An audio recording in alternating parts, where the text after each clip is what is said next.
2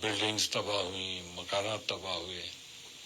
تو اس ساری صورتحال میں ہم نے زیرو سے پریکٹیکلی دیکھیں تو ہمیں زیرو سے شروع کرنا پڑا.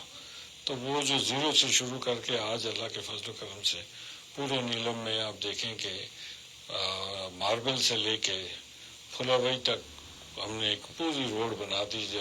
اس روڈ کا اعلان میرے قائد میاں محمد نواز شریف صاحب نے 2011 میں جب وہ انتخابی مہم کے سلسلے میں 8 مقام آئے تھے تو انہوں نے وعدہ کیا تھا. وفاقی حکومت کے فیڈرل PSDP میں یہ رکھا بھی گیا تھا، لیکن جب ان کی حکومت چلی گئی تو پیسے ریلیز نہیں ہو سکے. تو ہم نے پھر اپنے ضلعی فنڈ سے یہ سارا کیا اور آج اللہ تعالیٰ کے فضل و کرم سے ہم پھلاوئی تک گاڑیاں جو ہے بہت آسانی سے جاتی ہیں. پہلے ہم کیل سے مظفر آباد 8 سے 9 گھنٹے 10 گھنٹے لگتے تھے، آج 4 گھنٹے میں جو ہے. اور کوسٹرز جو ہیں وہ بھی 5 گھنٹے میں کیل پہنچتی ہیں اور وہ بڑی آرام دہ سفر ہو گیا. تو ٹورزم کو فروغ ملا. موبائل سروس جو اسکام کے ذریعے وہاں پہ جاری ہے. بجلی کی سہولت بھی ٹھیک ہوئی ہے. تو یہ میں سمجھتا ہوں کہ یہ جو کمیاں تھیں ان کو دور کرنے میں مجھے یاد ہے، میں کیلکولیٹ کر کے بتا سکتا ہوں کہ اپنے 2016 سے 2021 تک کے دور میں نے یہ تو اللہ تعالیٰ کی مہربان ہے کہ ہم نے 113 کلومیٹر لنک روڈ جو ہیں وہ ہم نے بنائی مین روڈ کو چھوڑ کے.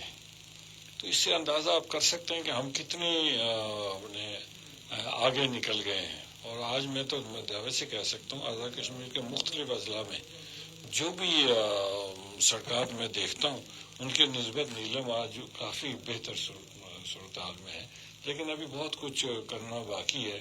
بے روزگاری بہت ہے ہمارے پاس. اب ٹورزم انڈسٹری جو ہے جب 2010-11 میں اگر آپ جائیں تو اس وقت 10 سے 11 ہمارے پاس سرکاری گیسٹ ہاؤسز تھے اور کچھ نہیں تھا اور چھوٹے موٹے 8 مقام میں 1-2 ہوٹل سے. تو آج جو ہے 600 کے قریب 650 گیسٹ ہاؤسز ہیں. تو آپ اندازہ کریں کہ ٹورزم انڈسٹری نے کتنا فروغ پایا اور لوگوں کے روزگار میں کتنا اضافہ ہوا. ایک ٹورسٹ آتا ہے اور رات کو رہتا ہے تو کھانا بھی کھاتا ہے، صبح ناشتہ بھی کرتا ہے، وہاں پیٹرول پمپ سے لگ گئے. تو میں سمجھتا ہوں کہ یہ روڈ اور انفراسٹرکچر جو ہم نے دیا اس کے نتیجے میں آج ایک روزگار کے مواقع بھی جو ہے وہ بڑھنے شروع ہو گئے ہیں. ابھی بہت کچھ کرنا ہے اور انشاءاللہ تعالی اللہ نے اور موقع دیا تو اور کریں گے. جی شاہ صاحب، بڑی تفصیل کے ساتھ آپ نے مسائل بھی بتائے اور ان کے حل کے حوالے سے جو آپ کے اقدامات ہیں ان کا بھی آپ نے ذکر کیا. اچھا، اس وقت صدارتی آرڈیننس پہ کافی جو ہے نا بحث ہو رہی ہے، احتجاج کا بھی اعلان ہوا ہے، حکومت جو ہے نا وہ اس پہ سٹینڈ ابھی تک جو ہے نا وہ کر رہی ہے. تو کیا کہیں گے اس صدارتی آرڈیننس کے حوالے سے؟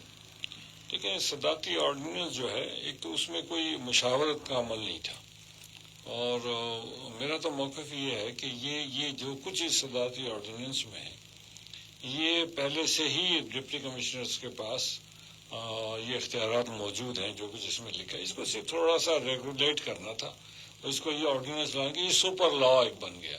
تو میں نے تو کہا کہ اس کی ضرورت نہیں تھی اور یہ خواہ مخواہ ایک ہیجان پیدا کرنے کے مترادف ہے. یہ اس لا کو لا کر عدالت میں ابھی ہے، سپریم کورٹ میں ہے. ادھر سے حکومت نے اب ایک کمیٹی بنائی ہے اور حکومت کو بھی میں نے کمیٹی بنائی ہے. دیکھتے ہیں کہ کمیٹی انہوں نے شاید 10 دن کا ٹائم دیا، دیکھتے ہیں 10 دن میں کمیٹی کیا کام کرتی ہے.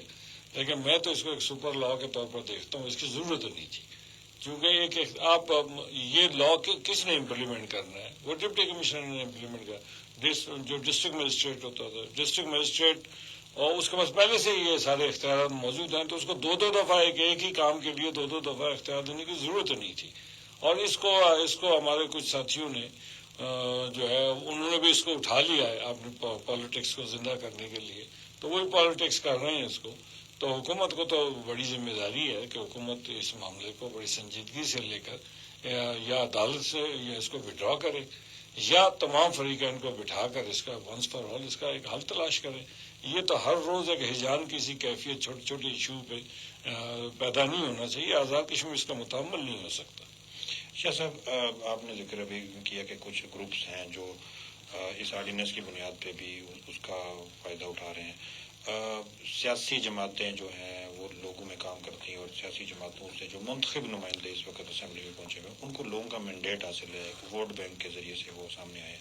اب ان کے مقابلے میں کچھ ایسے گروپس منظم آزاد کشمیر میں ہو رہے ہیں ایک عرصے سے جنہیں پریشر گروپس کہا جاتا ہے, اور جو بعض تجزیہ نگار یہ بات بھی کہتے ہیں کہ شاید سیاسی قیادت کا وہ جو تھا نا ایک گیپ تھا جو عوامی ایشوز پہ آواز اٹھانے کا, وہ گیپ ان کے ذریعے سے فل ہوا ہے. آپ کس طرح سے عوام کو بتائیں گے کہ ایک منتخب سیاسی جو ہے نا کارکن یا پھر اس طرح کے پریشر گروپس کے ذریعے جو جس طرح کا آپ نے ذکر کیا کہ ہیجان کی کیفیت جو ہے نا وہ آزاد کشمیر میں پیدا ہو رہی ہے, کیا کہیں گے آپ؟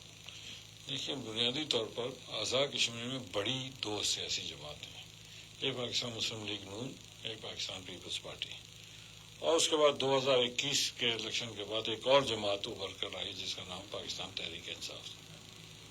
پھر تحریک انصاف کی حکومت جو ہے پہلے انہوں نے 9 مہینے ایک وزیر اعظم رکھا, اور اس کے بعد انہوں نے خود ہی دوسرا وزیر اعظم بنایا, اور پھر وہ 1 سال کے بعد وہ دوسرا وزیر اعظم بھی عدالت کے ذریعے جو ہے وہ نااہل قرار پائے. پھر ایک ایسا ماحول ہوا کہ پاکستان مسلم لیگ نون, پیپلز پارٹی اور وہ لوگ جو پی ٹی آئی سے نکل کر الگ ایک دھڑا بنا کر انہوں نے حکومت میں شمولیت اختیار کر لی, تو پی ٹی آئی اپوزیشن میں چلی گئی. پی ٹی آئی جو اپوزیشن میں گئی ہے وہ انہوں نے اپوزیشن کا کردار ادا نہیں کیا. جیسے انہوں نے حکومت میں کردار ادا نہیں کیا تھا, اپوزیشن میں بھی کوئی اپوزیشن کا کردار ادا نہیں کیا. ایک ویکیوم پیدا ہو گیا. اب چونکہ 2 بڑی جماعتیں مسلم لیگ اور پیپلز پارٹی, یہ دونوں بڑی جماعتیں جو ہیں ان کے وزراء حکومت میں موجود ہیں, اور لوگ سمجھتے ہیں کہ یہ پارٹیاں بھی موجود ہیں, اور اس میں چونکہ مشاورت کا فقدان ہے اس حکومت میں بہت زیادہ فقدان ہے مشاورت کا, جس کی وجہ سے یہ ایک ایسا ماحول پیدا ہو گیا. اگر پی ٹی آئی کے جو اپوزیشن لیڈر ہیں یا پی ٹی آئی کے صدر ہیں جو اپوزیشن میں لوگ بیٹھے ہیں وہ اپوزیشن کا کردار ادا کرتے تو شاید یہ ہیجان کی کیفیت کبھی پیدا ہی نہ ہوتی. لیکن ابھی دیکھتے ہیں اس کا کوئی نہ کوئی حل تو بہرحال سیاسی جماعتوں نے نکالنا ہے, کسی اور کی بس کی بات یہ ہے نہیں ہے.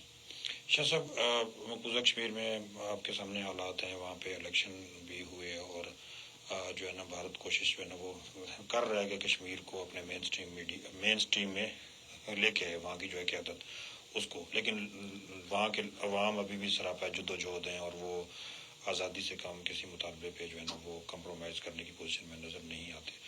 کیا کہیں گے مقبوضہ کشمیر کے حالات جو اس وقت ہیں اس پہ؟ لیکن مقبوضہ کشمیر کے حالات جو ہیں کوئی نارمل حالات نہیں ہیں.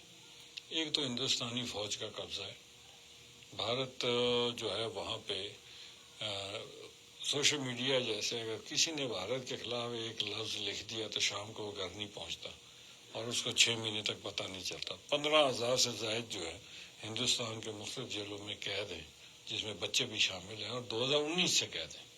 ان کو عدالتوں سے ضمانت بھی نہیں ہوتی, اور یہ ایک ایسی سچویشن ہے جس سچویشن کا وہاں پہ لوگ مقابلہ کرتے ہیں. آپ دیکھیں پہلے پارلیمنٹ کا الیکشن ہوا تو پارلیمنٹ کے الیکشن میں لوگوں نے جب ووٹ دیا تو بی جے پی کو وادی کشمیر سے ایک نشست بھی نہیں ملی.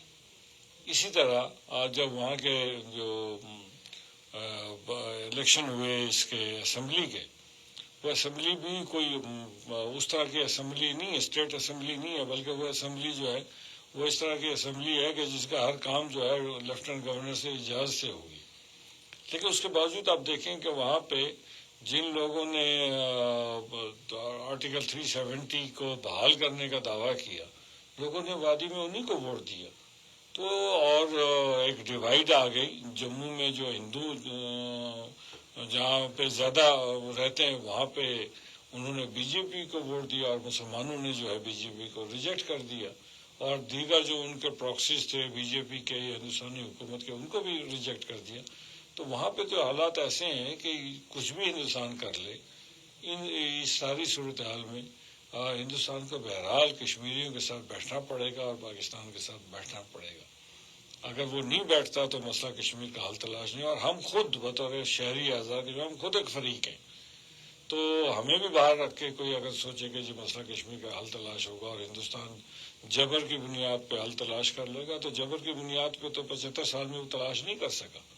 اس نے کیا کچھ نہیں کیا, اس نے قتل عام بھی کیا, اس نے فوج کشی بھی کی، اس نے آئین شکنی بھی کی، پھر اب آئینی تسلط بھی قائم کر لیا، اقوام متحدہ کی قراردادوں سے بھی بھاگ گیا، ساری چیزیں کر لی، لیکن کشمیری تو ادھر ہی کھڑے ہیں کہ جی ہم ہندوستانی نہیں ہیں اور ہم کسی صورت ہندوستان کے ساتھ رہنا نہیں چاہتے.